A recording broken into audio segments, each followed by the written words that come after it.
radio and a windscreen is an optional extra, they'd think that you were going a bit mad. However, once they saw it, and definitely once you took them for a ride in it, they'd get it, because this is a case.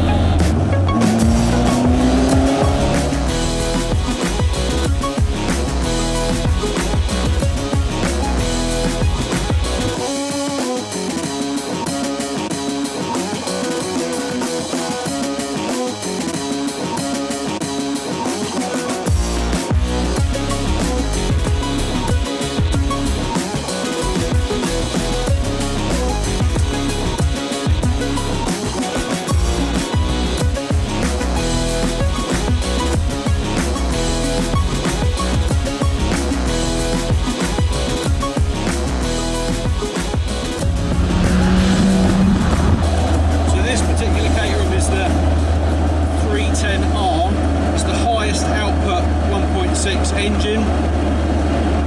It's 152 horsepower, so the 310, if you didn't know, is how many horsepower it is per tonne.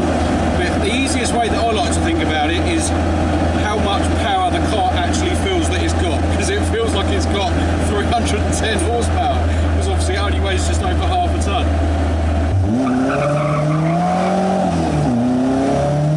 This one's actually the standard chassis, or as I call it, the narrow chassis, because I'm 6 foot, quite broad and kind of fat, so the first time I dropped myself in this seat, I thought that's where I was going to stay forever. I have actually driven the SV chassis as well, and even with the carbon seats, it's much more comfortable.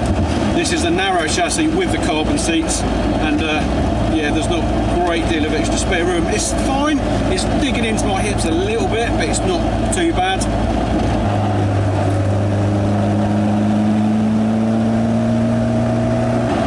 This particular 310R is finished in Porsche Crayon Grey, which actually looks really smart on this car. You don't normally see a Caterham in sort of quite an understated sort of colour, which makes it look really smart. However, if it was me, I'd go for something a little bit more leery. I had an acid green one the other day, which really stands out on pops. Everyone really loves that. People on the side of the road giving you the thumbs up, and everywhere you stop, people asking to take pictures of it and stuff, which is really cool. I've still had it in this grey one, but not quite as much.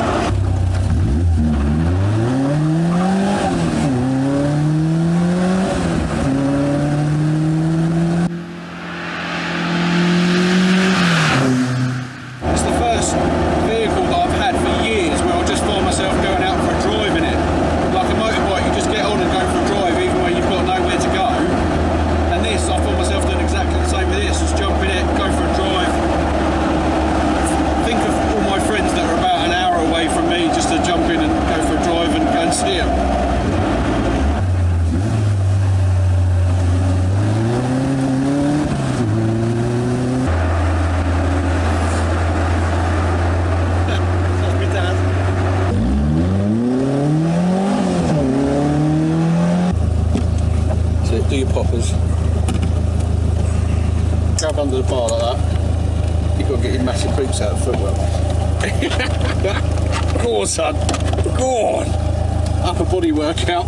No, I'm actually jammed in there. Well, when I get one, I'll get the wider chassis for you. Good.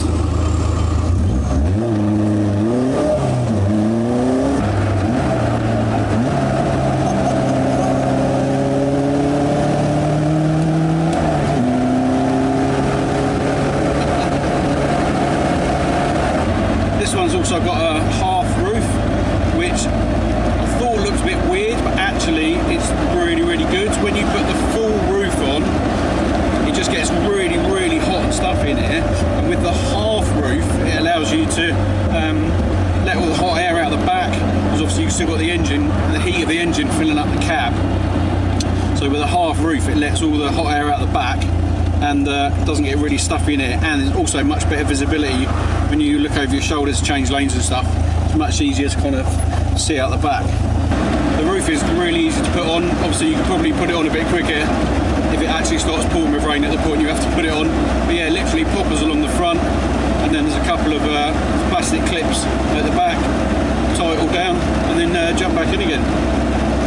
What I would say is make sure you've got a coat in the back, because if it does actually start raining, obviously you don't want to be putting the hood on in the rain without a coat for yourself. So pop your raincoat on and then pop your hood on and then jump back inside. What I would say is getting in and out with the roof on is not the easiest, especially if you're my size and you've got a narrow chassis. It's yeah, it's not gracious.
Second nature, but yeah, do be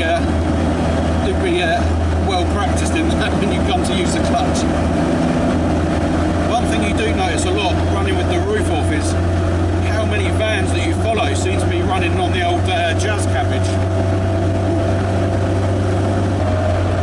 One of the things that I would say makes a massive difference on this is whether you've got the doors on or not. To have no roof is fine, you get the wind in left of your air, but to have the doors on stops the wind buffeting around the windscreen. For example, this is 60 miles an hour with the doors on, and that's 50 no doors. So you see it makes a massive difference to the amount of wind that's coming around. Although with the doors off, your pops and bangs are a bit more prominent. Such a child. Oh, listen to it. Listen to it. And the other thing about running with no doors is you could actually touch the floor. Although, mind yourself from the exhaust, because it's literally just there. Honestly, it's as much fun driving it around at 30-40 miles an hour as it is giving it a full send at 60-70. I mean, look at this. Summer's evening, what else do you want? Put the heater on if you're getting a bit chilly.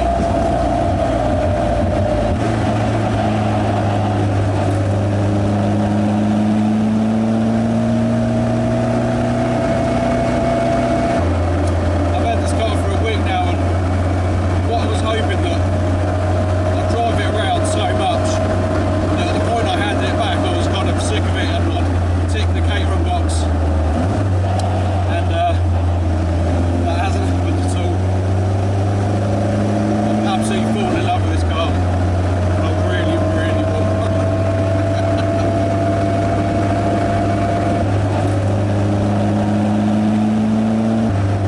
What I would say is on your own, it definitely wants to rotate around. But it's really usable and it's really progressive. It's really obvious what it's doing. Two up, it's pretty unstickable. We've got so much grip. If anything, he wants to understeer. So if you are taking people for passenger rides, not that I'm recommending this at all, you do have to lob it in a bit on the brakes if you wanted to get it to unstick. But I haven't told you that.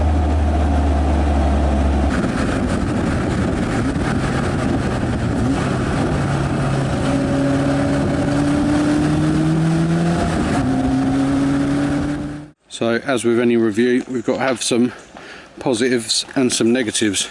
First negative, these seats, obviously I am quite wide, but the narrow seats in the narrow chassis, and these buckles just in the wrong place. And when you sit in them, you can see where they're chafing on the sides of the seat, and when you sit in them, these buckles basically just dig into your hips. Obviously if you are a bit narrower, it probably won't hurt quite as much, but these, for me, if these straps were a couple of inches longer and just have them a bit further up there, that wouldn't be so much of an issue. Also, the wider chassis with the wider version of these carbon seats, they don't do it, but you could also have the comfy seats in the narrow chassis, and then you wouldn't have these side bits, and you get a bit of padding as well. So that'd probably be my option, is go for the narrow chassis but with the comfy seats. The next one is the fuel gauge. I think the sender must be in the bottom quarter of the tank, because it's basically just stays on full for ages, and it's just full, 3/4, half-quarter empty. So it's like 150 miles on full, and then the last 50 miles it kind of runs down, so just keep your eye on that. Also, a fuel warning light might be handy as well, because you're basically just having so much fun, the next time you look over you're on reserve, so just have to be aware. For some reason these two switches on the end of the dashboard aren't lit up at night time, and I have no idea why. I thought it was just this Caterham, but every single Caterham I've been in, all these switches are all lit up at night and the one on the end isn't, and I have no idea why. Arguably one of the ones that does definitely need to be lit up is the four-way hazard switch, but I don't know. The other one that's really annoying is, let me take the steering wheel off for this one, is the main beam warning light is so bright that at night time it just glares in your face. So I've put this little bit of sticky tape over it, you might even be able to see it. You see how bright that is? Well, obviously without the bit of tape there, it's shone right in your eyes, so that's why I've done that. Personally, I think these rear wheels look a bit lost in the arches, and if it was mine, I'd either go for some Super Gav spacers, or you can actually go for an 8-inch wide tyre instead of a 6-inch wide tyre, but then I don't know whether that would obviously give you more grip on the rear and make it either understeer or not skid quite as much, so that is a thought. The other thing is the half roof.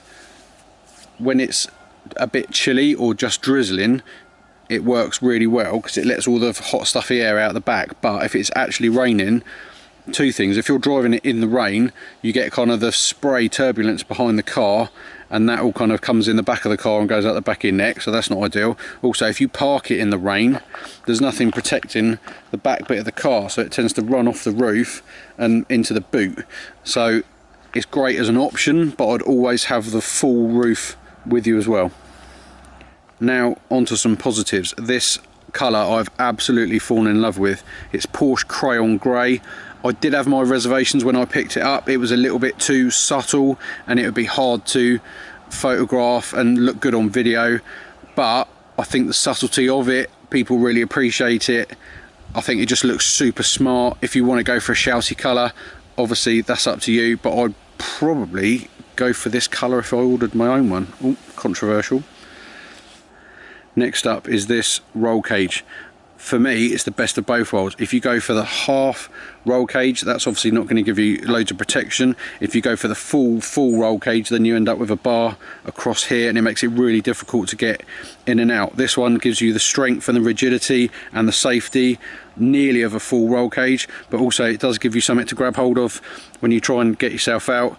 Also, without the bar going around the windscreen, you end up grabbing hold of the windscreen, or the temptation is to grab the windscreen, and my worry is that you would break or crack the windscreen. So with this bar here and with the bar there, much easier to get in and out.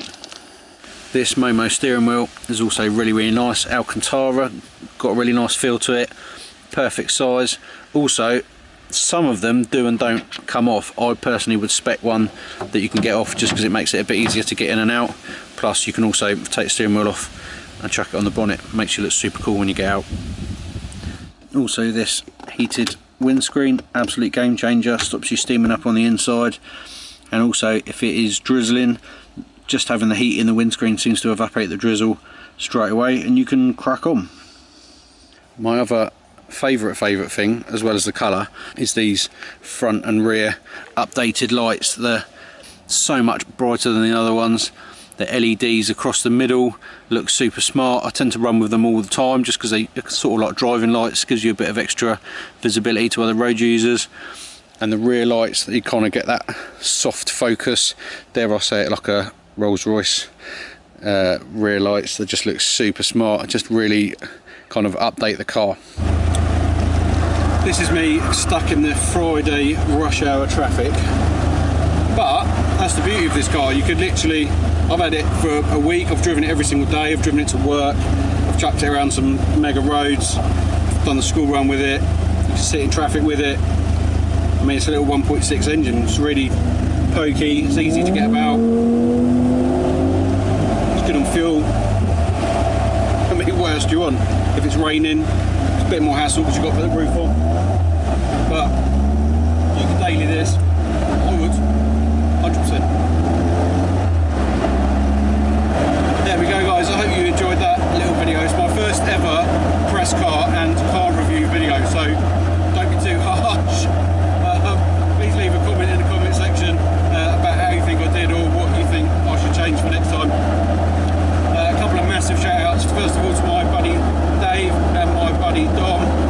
Go and give them a follow, they've helped me out with a bunch of filming, cutaways, scouting some locations, all that sort of stuff, so massive shout out to them. And also the biggest shout out to Caterham for letting me have this brand spanking new Caterham 310R for a week. Just no holds barred, go and do whatever you want with it, so massive shout out to those guys up at Caterham. They really looked after me, they've been super pro as well, so that's been really good. As always guys, thanks for watching, like and subscribe if you haven't already, and I'll see you on the next one.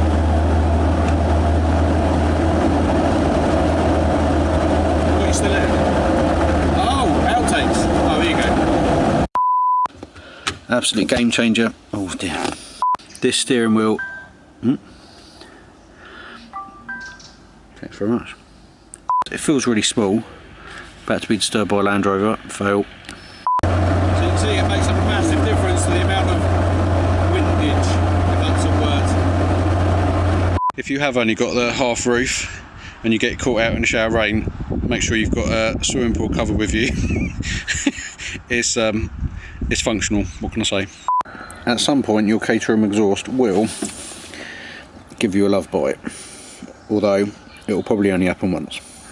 Hello! You don't sound right, you need me to come with you.